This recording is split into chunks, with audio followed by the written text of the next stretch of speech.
Maraming salamat po ulit, Madam Chair. 5 minuto lang pala meron. Naghanda po ako kasi ng unting mensahe. Tinime ko kanina, 2 hours and 45 minutes po ito. Sige, kahit Pero 45 minutes na lang. hindi, summarize ko po. Pero bago po ako magsimula, hingi lang po ako ng paumanhin sa bawat isa, at syempre sa ating chairperson na mga 10:15 kailangan ko pong umalis dahil may prior commitment po ako. Kaya ako lang naman po binabanggit kasi baka mamaya bigla akong umalis. Akalain nyo nag-walk out ako. Kaya nililinaw ko lang po. Opo.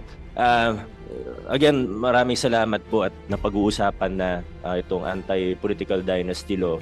Pero sa tingin ko po, bago natin pag-usapan yung iba't ibang mga detalye nito, yung mga nabanggit po kanina na tanong, kailangan malinaw po sana sa bawat isa kung bakit ba natin sinusulong to. Ba't ba natin hinahangad na magkaroon ng isang anti-political dynasty law? Para sa akin po, hindi po ito tungkol sa kahit sinong individual o spesipikong pamilya. Hindi po ito laban sa isang pamilya, hindi po ito laban sa isang individual o sa isang politiko. Ang nilalabanan po natin dito, ang ayaw po natin dito, ay yung concentration ng kapangyarihan sa kamay ng iilan lamang. What we are against here is the concentration of power in the hands of a few political elite na alam po natin yan na ang nangyayari sa ating bansa. Pangalawa po, ang nilalabanan at inaayawan po natin dito ay ang paggamit ng resources ng taong bayan, the use of state resources, the use of taxpayers' money to perpetuate themselves in power. Ibig po sabihin, ginagamit ang makinarya ng pamahalaan para sa pangampanya nila, ginagamit ang pera ng taong bayan para hindi na sila maalis sa pwesto. So kung yun yung nilalabanan natin, ano naman yung gusto natin? Ano ba yung inaasam-asam natin para sa ating bayan? Ang gusto po natin, ang mga kabataan, ang gusto po natin, ang mga mahuhusay, ang gusto po natin, ang mamamayan na kwalipikado at may kayang mamuno ay siyang mabigyan ng pagkakataon. Our Constitution not only suggests, but our Constitution guarantees equal access to opportunities for public service. This is the constitutional guarantee that Congress has slept on for the last 40 years. Kaya ito po, sinusulong natin ng isang anti-political dynasty law. Gusto po natin na pag may magaling, pag may mahusay, ano man ang kanyang pangalan, ano man ang kanyang kakayahan in terms of money, pondo, kahit wala siyang sapat na, kahit kulang yung resources, walang political machinery, hindi miyembro ng political family, ay magkaroon siya ng pinatayan ko na yung sarili ko ng mic. Wala pang 5 minutes. Walang na magkaroon ng pagkakataon. Kasi sa kasalukuyan po nating sitwasyon, opo, paminsan-minsan may mga magagaling na galing sa political family. Hindi naman po natin inatanggi yun. Alam naman po natin, totoo yan. Pero, tingnan natin yung pangkabuuan. May isang kandidato na sobrang galing, honest, may integridad, maayos, mahusay, matino. Pero walang pangalan, walang makinarya, walang pera. Ang kalaban niya, miyembro ng political family na theoretical lang naman po ito, wala tayong pinatatamaan. Miyembro ng political family na, let's say, wala masyadong kaalaman, wala masyadong karanasan, hindi marunong, hindi magaling, may pagkakurap pa ng konti. Sa sitwasyon natin sa Pilipinas, 9 times out of 10 ang mananalo yung membro ng political family. Bakit? Kasi gamit nila yung resources ng pamahalaan. Nangangampanya sila. Hindi naman gamit, alam naman natin ang totoo, hindi naman nila gamit ang sarili nilang pera eh. Pag nakaupo na yan, ang gamit nila para mangampanya, resources ng taong bayan. May iba pang lugar, makikita po natin ng mga instance ng karahasan. Papasok ang bago, walang koneksyon sa politika. Manganib ang buhay niya mismo. Sa maraming lugar sa Pilipinas, ganyan po ang sitwasyon. Kaya po kailangan natin ng isang batas to equal the playing field. and to give us what the Constitution guarantees, the equal access to opportunities for public service. Yan po ang sinusulong natin, yan ang pinaglalaban natin pag pinag-uusapan natin ang isang anti-political dynasty law. And I hope that Congress now will really be serious, whether the upper house, the Senate, or the lower house. Sana po ay magtuloy-tuloy na. Pero alam din naman po natin ang totoo. Kailangan po ang mga mamamayan natin, ang mga mag-aaral, mga CSOs, kailangan magsanib puwersa tayo, magsanib puwersa kayo para maisulong po natin ang isang batas patungkol dito, ang anti-political dynasty law. Yun lamang po, Madam Chair. Maraming salamat po.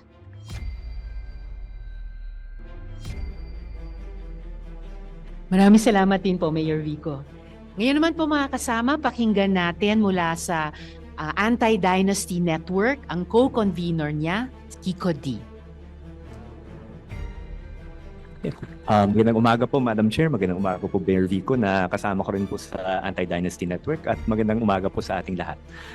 Siguro, dalawang punto lang po yung gusto ko pong pasukan ngayon po. No? So yung una, susugin ko lang po yung binanggit na rin ni Mayor Vico, ni Senator Risa, yung idea na yung pagbabawal sa anti-dynasty o ang pagbabawal sa dinastiya ay nakasaad sa ating saligang batas. No? At saka ako, for that reason alone, dapat natin yung gawin. Dapat yung gawin ng Kongreso. Pero hindi yun lang po yung dahilan, no? Kumbaga sa sobrang talino ng mga framers sa mga framers ng Constitution natin, na-anticipate nila yung yung nakitang malalang problema dito sa mga political dynasty dahil sa nakita ng mga pag-aaral sa economics, sa political science, sa iba't ibang mga disiplina, talagang may malinaw na epekto yung pagkakaroon ng political dynasty dito sa ekonomiya natin. Yung ibang mga probinsya, ibang mga distrito, municipality na pinamumunuan ng mga dynasts, nakikita natin na mas mababa ang development outcomes nila, nakikita natin na mas mababa ang economic activity nila. Yung isang paborito kong pag-aaral actually dahil kasama ko po sa UP Department of Political Science yung may akda, yung napansin din po niya ay na kapag and very, very precise po yung finding, no? So, ang napansin niya, kapag lumagpas ng 12 years ang isang pamilya sa Kamara, no? So, yung district representatives yung pinag-aralan niya, habang tumataas, pag nagsimula pa lang, habang tumataas, nagiging mas masipag yung legislators dahil mas alam na nila yung kalakaran sa Kamara, mas kaya nilang isulong yung mga batas na gusto nilang ipaglaban. Pero after 12 years, a little after 12 years, bumabagal yun at bumababa yung productivity. Ano nangyayari sa 12 years? Kasi sa 9 years, matatapos yung term limit ng isang member of the House. Tapos after 3 years, manungkulan yung isang kamag-anak nila. Kumbaga, nabuo na nila yung dynasty, no? Na-establish na nila na meron silang kapit dito sa distrito. At dahil dyan, nakakampante na sila. Hindi na sila kailangan magsipag, no?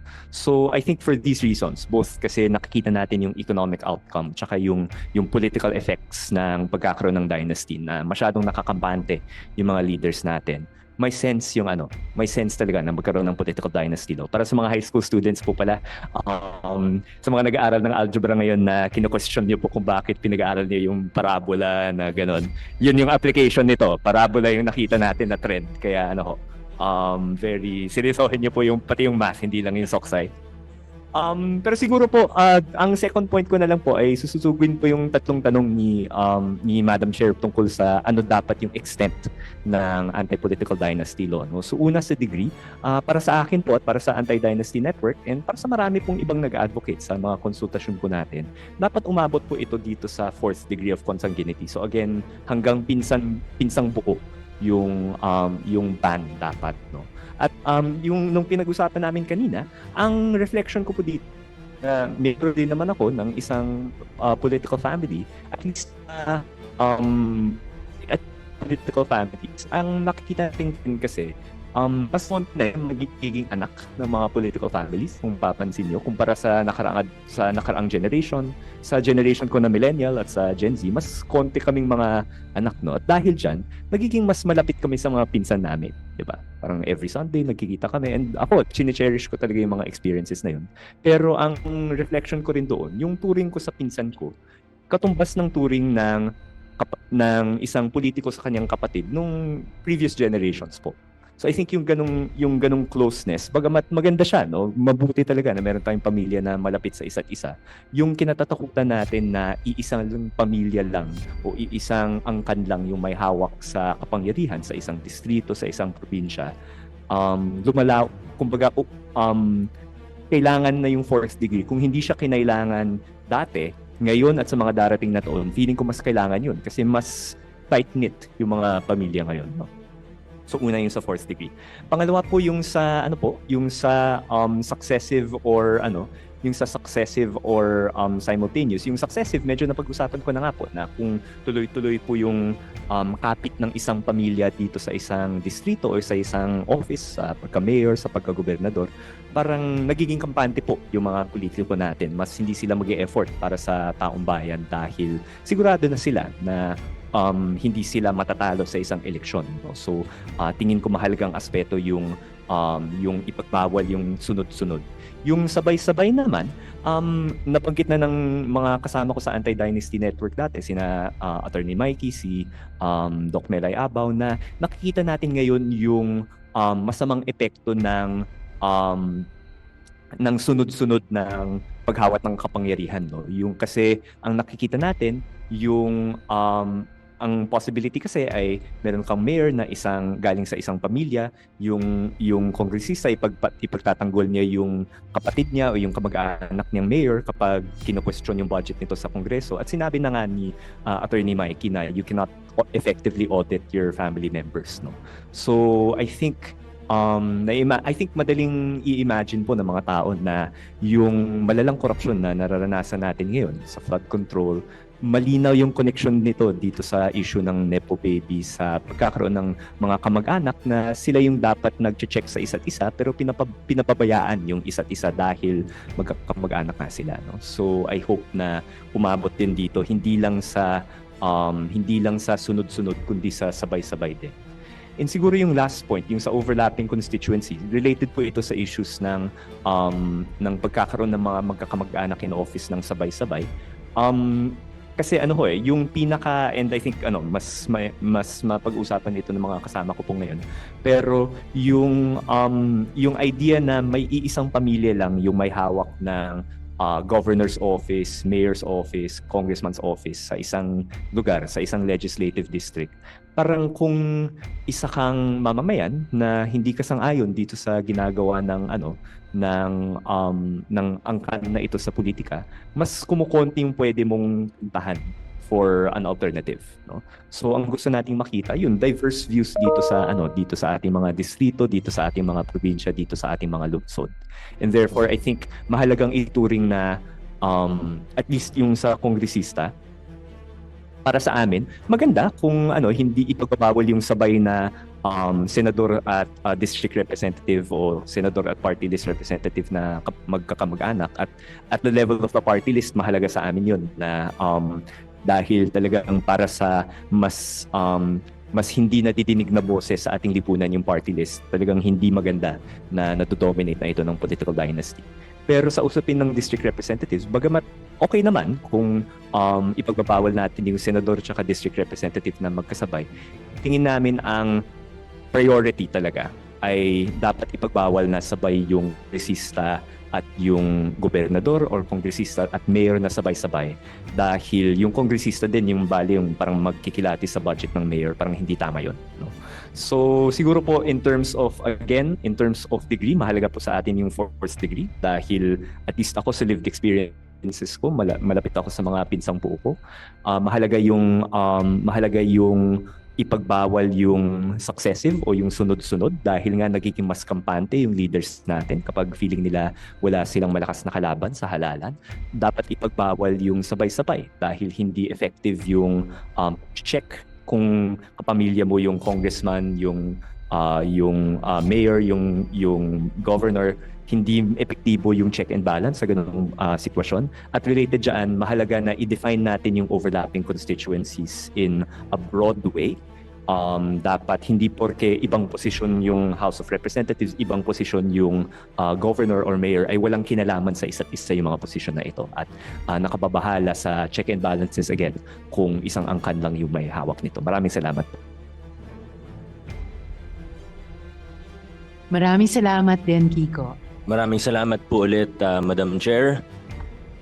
5 minuto lang pala meron. Naghanda po ako kasi ng unting mensahe. Tinime ko kanina, 2 hours and 45 minutes po ito. Sige, kahit Pero- 45 minutes na lang. Hindi, summarize ko po. Pero bago po ako magsimula, hingi lang po ako ng paumanhin sa bawat isa, at syempre sa ating chairperson na mga 10:15 kailangan ko pong umalis dahil may prior commitment po ako. Kaya ako lang naman po binabanggit kasi baka mamaya bigla akong umalis, akalain nyo nag-walk out ako. Kaya nililinaw ko lang po. Opo. Again, maraming salamat po at napag-uusapan na itong anti-political dynasty law. Pero sa tingin ko po, bago natin pag-usapan yung iba't ibang mga detalye nito, yung mga nabanggit po kanina na tanong, kailangan malinaw po sana sa bawat isa kung bakit ba natin sinusulong to. Ba't ba natin hinahangad na magkaroon ng isang anti-political dynasty law? Para sa akin po, hindi po ito tungkol sa kahit sinong individual o spesipikong pamilya. Hindi po ito laban sa isang pamilya, hindi po ito laban sa isang individual o sa isang politiko. Ang nilalabanan po natin dito, ang ayaw po natin dito, ay yung concentration ng kapangyarihan sa kamay ng iilan lamang. What we are against here is the concentration of power in the hands of a few political elite. Na alam po natin yan na ang nangyayari sa ating bansa. Pangalawa po, ang nilalabanan at inaayawan po natin dito ay ang paggamit ng resources ng taong bayan, the use of state resources, the use of taxpayers' money to perpetuate themselves in power. Ibig po sabihin, ginagamit ang makinarya ng pamahalaan para sa pangampanya nila, ginagamit ang pera ng taong bayan para hindi na sila maalis sa pwesto. So kung yun yung nilalabanan natin, ano naman yung gusto natin? Ano ba yung inaasam-asam natin para sa ating bayan? Ang gusto po natin, ang mga kabataan, ang gusto po natin, ang mga mahuhusay, ang gusto po natin, ang mamamayan na kwalipikado at may kayang mamuno ay siyang mabigyan ng pagkakataon. Our Constitution not only suggests, but our Constitution guarantees equal access to opportunities for public service. This is the constitutional guarantee that Congress has slept on for the last 40 years. Kaya ito po, sinusulong natin ng isang anti-political dynasty law. Gusto po natin na pag may magaling, pag may mahusay, ano man ang kanyang pangalan, ano man ang kanyang kakayahan in terms of money, pondo, kahit wala siyang sapat na, kahit kulang yung resources, walang political machinery, hindi miyembro ng political family, ay magkaroon siya ng pinatayan ko na yung sarili ko ng mic. Wala pang 5 minutes. Na magkaroon ng pagkakataon. Kasi sa kasalukuyan po nating sitwasyon, opo, paminsan-minsan may mga magagaling na galing sa political family. Hindi naman po natin inatanggi yun. Alam naman po natin, totoo yan. Pero, tingnan natin yung pangkabuuan. May isang kandidato na sobrang galing, honest, may integridad, maayos, mahusay, matino. Pero walang pangalan, walang makinarya, walang pera. Ang kalaban niya, miyembro ng political family na theoretical lang naman po ito, wala tayong pinatatamaan. Miyembro ng political family na, let's say, wala masyadong kaalaman, wala masyadong karanasan, hindi marunong, hindi magaling, may pagkakurap pa ng konti. Sa sitwasyon natin sa Pilipinas, 9 times out of 10 ang mananalo yung miyembro ng political family. Bakit? Kasi gamit nila yung resources ng pamahalaan. Nangangampanya sila. Hindi naman gamit, alam naman natin ang totoo, hindi naman nila gamit ang sarili nilang pera eh. Pag nakaupo na yan, ang gamit nila para mangampanya, resources ng taong bayan. May iba pang lugar, makikita po natin ng mga instance ng karahasan. Papasok ang bago, walang koneksyon sa politika. Manganib ang buhay niya mismo. Sa maraming lugar sa Pilipinas, ganyan po ang sitwasyon. Kaya po kailangan natin ng isang batas to equal the playing field and to give us what the Constitution guarantees, the equal access to opportunities for public service. Yan po ang sinusulong natin, yan ang pinaglalaban natin pag pinag-uusapan natin ang isang anti-political dynasty law. And I hope that Congress now will really be serious, whether the upper house, the Senate, or the lower house. Sana po ay magtuloy-tuloy na. Pero alam din naman po natin ang totoo. Kailangan po ang mga mamamayan natin, ang mga mag-aaral, mga CSOs, kailangan magsanib puwersa tayo, magsanib puwersa kayo para maisulong po natin ang isang batas patungkol dito, ang anti-political dynasty law. Yun lamang po, Madam Chair. Maraming salamat po.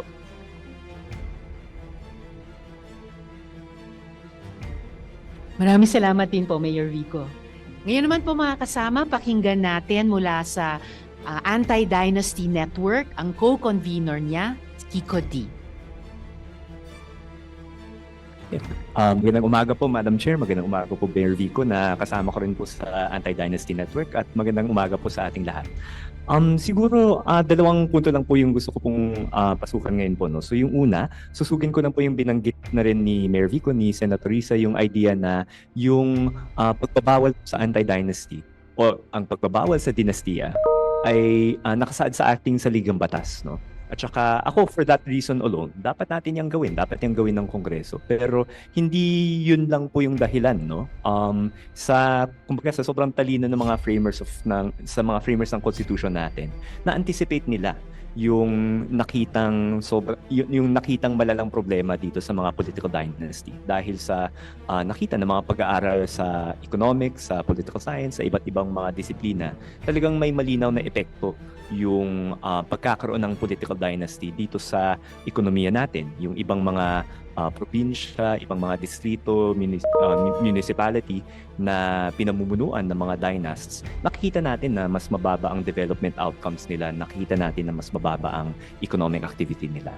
Yung isang paborito kong pag-aaral actually dahil kasama ko po sa UP Department of Political Science yung may akda, yung napansin din po niya ay na kapag and very very precise po yung finding, no. So ang napansin niya, kapag lumagpas ng 12 years ang isang pamilya sa Kamara, no, so yung district representatives yung pinag-aralan niya, habang pag nagsimula pa lang, habang tumataas, nagiging mas masipag yung legislators dahil mas alam na nila yung kalakaran sa Kamara, mas kaya nilang isulong yung mga batas na gusto nilang ipaglaban.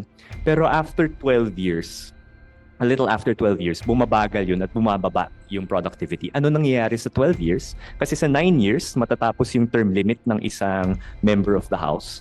Tapos after 3 years, manungkulan yung isang kamag-anak nila. Kumbaga, nabuo na nila yung dynasty, no? Na-establish na nila na meron silang kapit dito sa distrito. At dahil dyan, nakakampante na sila. Hindi na sila kailangan magsipag, no? So, I think for these reasons, both kasi nakikita natin yung economic outcome tsaka yung political effects ng pagkakaroon ng dynasty na masyadong nakakampante yung mga leaders natin.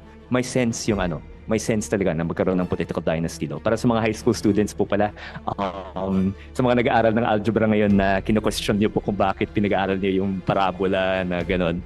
Yun yung application nito. Parabola yung nakita natin na trend. Kaya very seryosohin niyo po pati yung math, hindi lang yung soksay.